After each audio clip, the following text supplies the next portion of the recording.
Thanks, Chris. All right, well, this week the Chinese Communist Party celebrated its 100th birthday with a massive celebration in Tiananmen Square in Beijing. The high point of the celebration was an hour-long speech by President Xi Jinping. Wheeled on by the rising rhetoric of their leader, the thousands assembled in Tiananmen Square saved their loudest cheers for President Xi's most aggressive nationalistic comments. By the same token, we will never allow any foreign force to bully, oppress, or subjugate us. Anyone who would attempt to do so will find themselves on a collision course with a great wall of steel forged by over 1.4 billion Chinese people.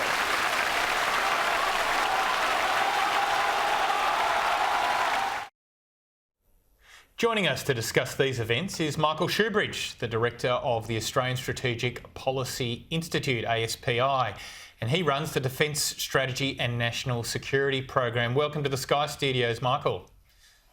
Thanks very much, Nick. Great to be with you. Now, should the world be worried by the fire and brimstone rhetoric of President Xi in this speech? Yes, I think so, because really behind all the pomp and circumstance and the hand-picked crowds, it was a very insecure and aggressive speech. So the note of triumphalism he tried to project really sounded pretty insecure. They're talking about the great struggle that China needs to have in the world. Well, Xi has created that great struggle. He's alienated great chunks of the world over his tenure. World leaders 5 years ago would have queued up to either be at the celebration and shake his hand or send video messages during the pandemic, and they simply weren't there. So he's really isolated China, and that's been hidden really by the pandemic.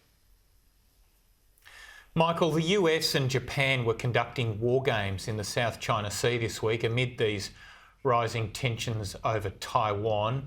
How do you see the situation playing out there? Well, I think it really turns on this aggression and belligerence that we're seeing from Xi.